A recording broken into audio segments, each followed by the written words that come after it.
Production. Bio Production. Suma jalechun rufa bohar city. Suma jalechun rufa bohar city. Odo arkahin kufne ya dafsir kifti. Suma jalechun rufa bohar city. Suma jalechun rufa bohar city. Odo arkahin kufne ya dafsir kifti.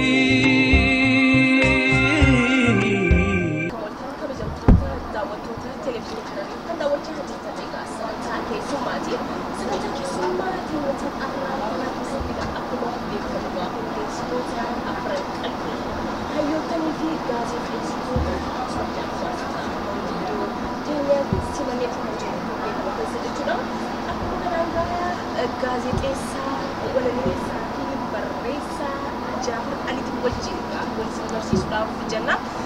Jaafar Aliigaa televezyiiniin Harariitii fi akkasumatti ammas uummanni Harargeetis guutuun jechuudha. Aanaa dhufu baga nagayaan dhufte isin jenna jalqaba irratti baga nagayaan dhufte. Baga nagaan na eedan isin yaadeetiin jira, isiniif beelee, isiniif dheebodheetiin jira. Nama qofa osoo hin ta'in dachii gaara muka qilleensa biyyattii waan yaadeef isin harkachuu hiyyaaf anis gammadeetii jira. Hayyeegaa miidiyaarraa fagaateeti kan jiru gaazexeessaa Jaafar Aliiti. Achi buutee miila baqartaatee jirta. Icitiinsaa maali laata? Ta duraati ani afaan Oromoo irraan hojjechuu ture. Afaan Oromoo irratti hojjechuudhaaf uummata Oromoo keessa jiraachuu qabda. Gaafaan uummata Oromoo keessaa bahu immoo qurxummii bishaan keessaa baateen ta'ee jechuudha. Kanaaf qurxummiin bishaan keessaa baate hojjechuudhi si jiraachuun isiitu rakkisaa waan ta'eef akka jiruu mataa kiyyaatti osoo hin ta'in akka hojii tiyyaaf anaaf akkasii uummata kiyya keessaa bahuudhaatu harkana sassaabbachiisee garuu qaamaan malee qalbiidhaan isin biraan jira waan dandeenyu immoo godhaadhaatu gootu. Gama fuulduraattis gaafa godhuudhaaf qophiidha. Dur dhugaa dubbachuudha gaafa reediyoon Itoophiyaa damee Harar dhaggeeffachaa seenaa baay'ee sirraa baraati nuti illee kan guddanne Jaafar Alii Calanqootti dhalate. Garuu Jaafar Jaaja kan jaamu yeroo dheeraadhaaf reediyoo irratti jechuudha. Kana beekamitti walitti araarsita. Ani warra Calanqooti beekamaadha. Garuu kaniin hojii jalqabees jaajatti ture barsiisaadhaan ture. Mana barnootaa tokko keessa barsiisuun ture jaaja barsiisuuf dhaquu kiyya qofa osoo hin ta'in hirmaannaa reediyoon Harar kaniin jalqabee jaaja taa'eeti. Dura osoon bakka leenjiitii fi barnoota irra jirus waanumaan kakataba. Eegaan jaaja dhaqee bakka aadaan Oromoodhaa hin booroyin, bakka afaan Oromoodhaa qulqulluun jiru, bakka manguddoon jirtu, bakka Oromoon dammeexa jirtu yeroo saniif achi keessaan dhaqe. Kuwwalna harkateetiin raadiyoon Hararatti hirmaannaan kiyya torbaaniin waan deemuuf jaajarraa jechaa waan dabruuf Jaafar jaamee beekamuu ture garuu ittiin boonattiin gammadaa lachuu kiyya.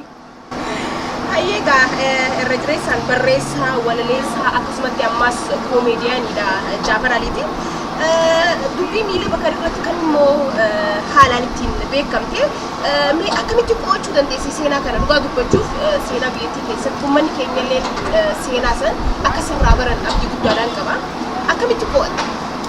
Tan duraati akkuma tuureef jettee ani warra Calanqooti. Hundi keenya akaakoo keenya kan itti dhabne lullisuun an mataa kiyyarraa yoo kaate akaakoon kiyya achi. Akaakoon nama Harargee hundi achitti kadu'e. Kana waan ta'eef seenaa akaakoyyuu keenyaati anammaas warra Calanqooti. Hoggaa dabarru hunda manguddoon nutti garsiisaadhaati. Laal lafee akaakoo keenya, lafee uummata keenya, lafee murtii guutuu jecha kana dhagaadhaati. Kan guddadhe walaloo hojjeta shaggooyyeetii jira. Maqmaaqsi jiru hundi calii calanqootii wal qabataadha.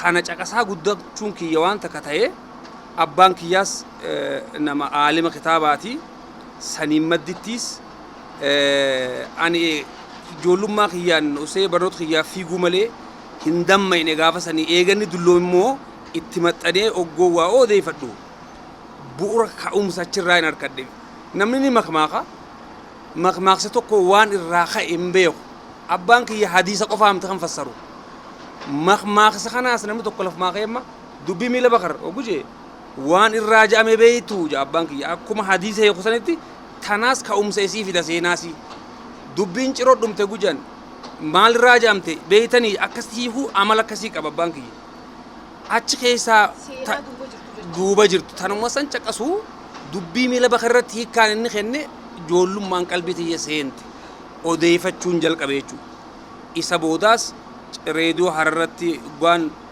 bakka hunda deddeemu manguddoo adda addaa intarviin godha keessumattuu ayyaana OPDO dur kan waggaa 5ffaa achitti ayyaaneffame san sababa godhachuudhaan raadiyoonni hararratti qommorma naafure kanarratti hojjedhu jee anaa qophii lafaa qabu gaafa sin barreessuu jalqabe jechuudha waggaa 10 narraa fixee sababa saniin as baase gaa dubbii miila bakar dhugaa akkuma jette kan itti beekame kanaa wal naa qabattee manguddoo 119 intarvii godhe achirraa wal qabe. Namfakkiileen itti fayyadamtee haala itti uummataaf itti galchitees dandeettii addaati. Gufuuwwan si qunname akkamiin yaadatu jaafate? Hedduu jira. Bu'aa bahii baay'ee keessa baatee waan sana baafte. Hedduu jira. An akkumaan jeetti ayyaana calanqotti OPDO'n kabajate sanii wal qabsiisee waan hin dhiyeesseef dahoo hanga tokkotti naatee jira. Ammoo editarri torbaanii waan keessaa mummare hedduu jira gufuun takka tana. Tan lamadaa ammoo kan hedduu na gaddisiisu manguddoo gaafa san seenaa san na barsiifte keessaa namni lama kan hin irraanfanne jaarsa Abiyyaa Adam jennuun kan jarjartuutii jira. Inni gaafuma guyyaa rabbii ga'ee du'e ammoo Sheekh Durrii Baasoo sheeyitichi jedhamu naannoo Shariif Kaalidii fi Awwadaa kanatti baallamsiisee harkadheetiin hedduu irraa baradhe sababuma kanatti gaafa lolo calanqoo ayyaana san booda warraan an qilleensarraan galatoonfadhe number 1 ture sababuma kanaan qabameet sababuma kanaan achi buutee ta'ee dhabame umrii kiyya guutuu waniin hin irraanfanne kana miilli bakar akka kitaabaatti amma maxxanfamaa jira achirrattis galata sheetichaatii fi gadda kiyya ibseetiin jira jechuudha. Bifa asoosamaatiin waan sayyoo ilaaltee baadiyyaa keessatti hedduu tabseeti jira garuu immoo kitaabaan ta'uunsaa akka fakkeenyaatti yoo kamiitiin ta'e kutaa muraasa qofa nama tokko bira muraasa nama tokko hedduu adda muramee jira. Bifa kitaabaatiin qophaa'uunsaa immoo seenaadhaaf ta'uun isaa waan bareedaadha. Mee yaadannoo reediyoon Itoophiyaa damee Hararoomee kamii yaadattee nu yaadachiifte? Reediyoon Harar kanin yoomiyyuu irraanfadhu miti. Reediyoon Harar madda odeeffannoo qofan turre mana barnootaa ture waa'ee oromummaadhaa katti barsiifnu katti ummata bashannansiifnu yeroo gabaabduu qabnu san keessatti neetworkii dhaamsa uummanni keenya ittiin wal dabarfatu kana hoggaanjuu amma naannoo jaajaarraa bakka adda addaarraa nama akkatti hojii hatattamaatiif yaamamuu barbaadu xalayaa torbaan hin nageessu amma naa bilbile jee yaamsee kan hojii keessa akka qaxaramu goose faadhaatu jira kayoon an san godhu baadhe bilbilin jiru waa takka hin jiru carraan sun nama dabartu akkasitti illee neetworkii keenya ture warra biyya keessa jiru osoo hin ta'in warra gaara jiruu fi biyya alaa jiru qabsoora jiru hunda waltajjii isaan itti tooftaadhaan wal qunnamanii ture. Raadiyoonni Harar anaaf bakkaan itti beekame hogguun irraanfadhu galanni isaanii biratti guddaadha. Ittis baradheetiin jira, ittis muuxeeffadhee warra akka keessaniis itti horeetiin jira.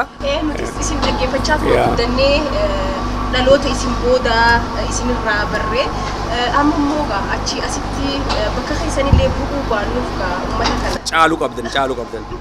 Ilma abbaa caalu intala abbaa caaltu akka sakkiin barbaadu akkana caaltan kan hin barbaadu. Hayyeegaa walaloo fi sirboottan walaloo irratti ni eegaleessita. Mee sirboottan kee kan barreessitee keessaa kan uummanni siin raanfanne deebisa Doktara Kabajaa Ali Muhammad Birraatiif deebisteedha. Mee waan san icciitiinsaa maali laata deebisaa kan nuusu namoonni tokko walitti deddeeffatan hiikaa garagaraa warreen takananii jira. Mee waan kanarratti wanni ateetti. Ani wanni sanjeef Dr. Ali Birraan gaafa Haile Sillaaseedhaati waan san kan inni dhaamsan ummataaf dabarse ni gaafate mana abbaa gadaa eessa jeeti gaafate Oromoon barbaadu waan qabuuf kaati mana abbaa gadaa barbaada galma keessan barbaada jaan dhaamsa juu dabarse Ali Birraan achi as Oromoon gaa barbaaduu itti fufe jechuudha. Jijjiiramni 91 jechuun akka Itoophiyaatti 83 dhufe sun gaafa dargiin kufu sun jijjiirama biyya teenya keessa ta'esan jijjiirama dhugaatiin see naf fakkaatti. Kan gaafiin Oromoodhaa deebitee naf fakkaatti.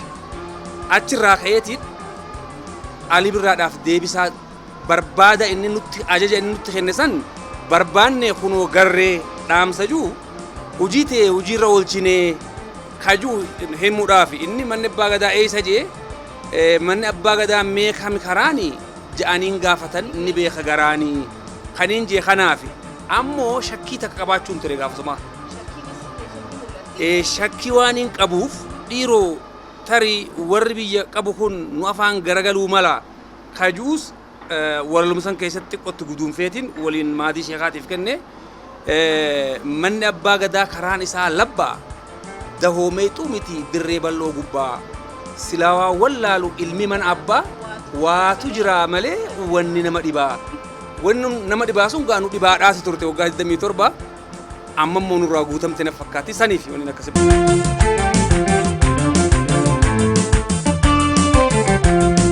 Manni abbaa gadaa karaan isaa labbaa dahoomeetu miti dirree bal'oo gubbaa. Manni abbaa gadaa karaan isaa labbaa dahoomeetu miti dirree bal'oo gubbaa. Silaa waa wallaalu ilmi mana abbaa waatu jira maali wanni nama dhibaa. Silaa waa wallaalu ilmi mana abbaa waatu jira maali wanni nama dhibaa.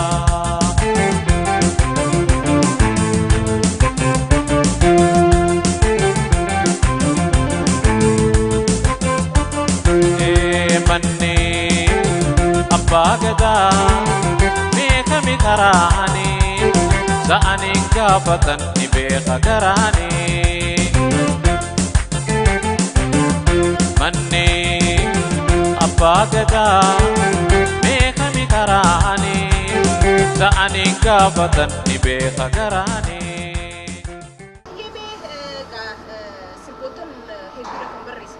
Kan biraatis amma sirboota magartee jaalalaa osoo hin ta'in ani kaniin irratti xiyyeeffadhu sirboota hiikaa qabu akkanaati.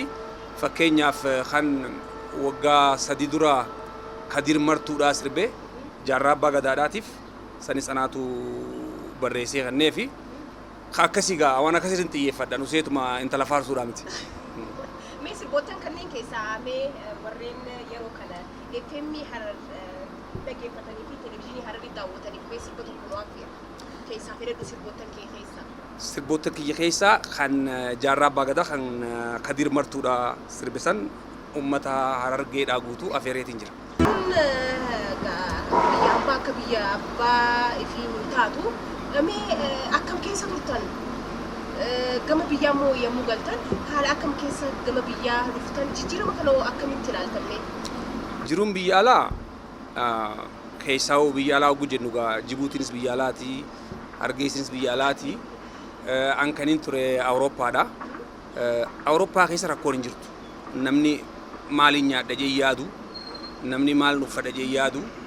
Awurooppaa keessatti akka maaliin hin baradha jettee yaaddu, maaliin hin wal'aanama jettee yaaddu kun gammachuudha. Gara biraatiin ammoo osoo dalaydee maallaqa argachuu dandeessu, osoo waa takka yaan dalagu baatu nagaa waan jiraattee dhiqattee boontee jiraachuu dandeessu takkaa gammadee hin beeku. Maaliif gammachuun kan madditu maallaqa keessaa miti. Gammachuun aadaa ifii keessaa madditi. Gaafii ta'e wal kanaa wal qabsiisee kana gaafattee akkatti biyya dachaanee fi jijjiirama amma dhufe kana akkatti biyya dachaan duraanis nagaa dhabneeti jiraachuu dadhabneeti biyya baane malee biyya jibbineeti miti.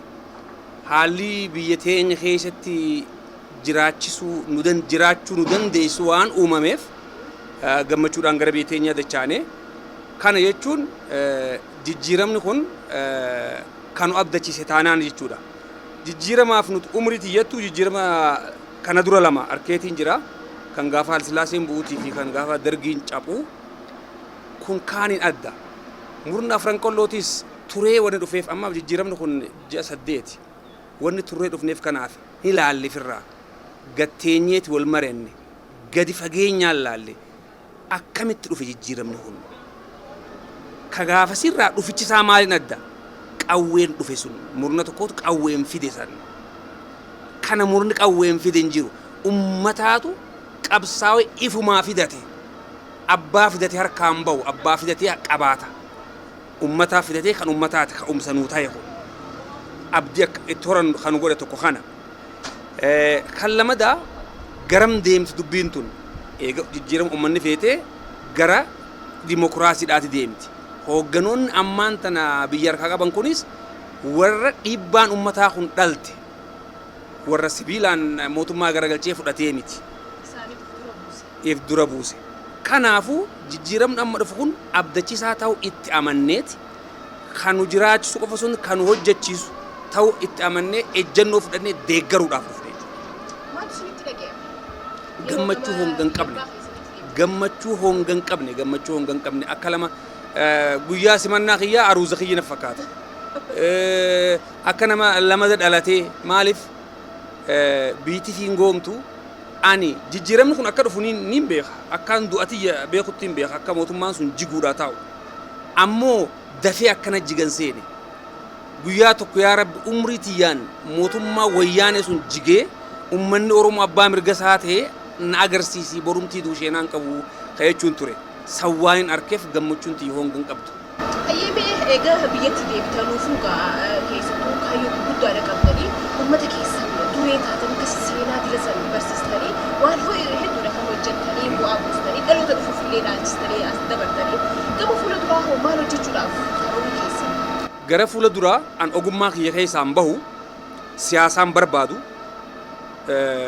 anis uumaatiyyatti siyaasaan barbaadu uumamnummaan kiyyaa'u nama siyaasaa akkasiitti miti ani nama ogummaati ammoo osoo hin jaalanne manas dhuftee si kaafti siyaasaan rooroon uummata keetii saniif qooda gumaachaa turre hanga dandeenyu jaarma siyaasaa jalatti osoo hin ta'in akka aktiivistiidhaatti amma immoo qabsoon siyaasaa dhumte wulii oromoodhaaf qabsoon siyaasaa gaafa filmaani dhiyaate duula filmaataa irratti kaan caqasee kanaan na baase jee wal gaafatee ka barbaadu filee karaa hojiisaa malee siyaasaa hojii godhachuun gahee oromoodhaaf kanaaf xiyyeeffannaa kee ka fuulduraa keessatti an oromoon hiyyummaa dhabamsiisuurratti akka xiyyeeffatu olaalte amma biyya teenya keessatti gaafaan an deemeewu namni heddummaatee jira dachiin dhiphattee namni dummaatee jira amma immoo san daran ta'e jeetii yaada kanaaf diinagdee immoo saa wajji guddachaan dhufne oromoon sanatti xiyyeeffachuu qaba oromoon hojjechuudhaaf illee carraan qabu ture dur dhugaadha amma immoo hojjechuuf carraa ni qaba yeroo guyyaa tokko kennuuf hin qabu oromoon arra bor osoo hin jenne karaa misoomaatti ka qotu ka daldalu ka baratu barachuu oromoon jaatanii guddoo tana keessa seenuu qaba anis ogummaatiyyaan oromoo warraayisa diinagdee keessa naquudhaan barbaada akkuma siyaasaa injifannetti kanaas immoo akka injifannu abdiin qaba jechuudha. Mannis gaafa abdiin akkasii eeggachaa jiran abdii guddaadha qabdachiisi mee mudannoo namni ogummaa kanarraas turee hojii baay'eedha kan hojjete mudannoon dhabdu mee mudannoo keetis nuufi miti dhaamsa baay'ee yoo qabaattee fi akkasumas ammas wanti ni dhaanii kaasii yoo jiraate ta'uu qabdu jettee itti amantii kaasnee sagantaa keessa walitti galchinu jaafaranii. Mudannoon tiyya silaa hedduudha diraamaan hojjedhaa diraamaa keessatti diraamaa keessatti diraamaan kiyya warra wal lolchiise jaarsaa jaartii wal lolchiise qabaa ammoo kanumaan diraamaadhaan deebisee walitti araarseen qabaa an akkasichuufin akkas jee kun kanaa jee hedduudha gaa yeroo fuuldura yeroo fudhanneetiin haasoinaa koomedii immoo ani koomediyaan ta'uu barbaadeeti miti ala kana biyya adda addaa keessa bakka oromoon jiru dargaggoonni oromoo hedduu kan nama kofalchiisuu danda'antu jira bakka tatta'anii waa qaqqamaanitti bakka hojjetanitti kan haasa'u isaanii caqafteen quufneetu jira wanni sun ammoo ogummaa ta'uu isaan beekan wanni sun akka maallaqa taate hin beekan biyya keessa immoo san caalaa hedduudhaatu jira.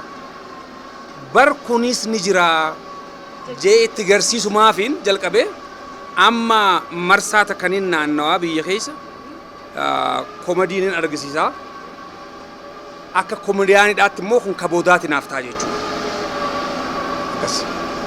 Egaa mudannoo baay'eedha akkuma jettee diraamaalee keegaa hedduutu jira. San bal'inaan akkumaatu jette egaa sagantaa bal'oo irratti hararis dhuftee akka egaa sagantaa bal'aa irratti hojjennu abdii guddaadha qabna. Uummata Oromootiif egaa jijjiirama dhufee fuula dura tarkaanfachiisuudhaaf yoomee dhaamsii ati dhaabbattee Uummanni Oromoo waan takka beeku qaba. An ummata Oromoodhaatti kijibuu jibbeetiin dadhabeetiin reediyoo harkee isaa bahe malee akka mootummaa keessatti bakkaan fedhe guddachuu nama danda'u daldaladheetis osumaan as jirutu abbaa qabeenyaatiin ture miileenara ta'eetiin ture makiinota meeqa nama qabuun ture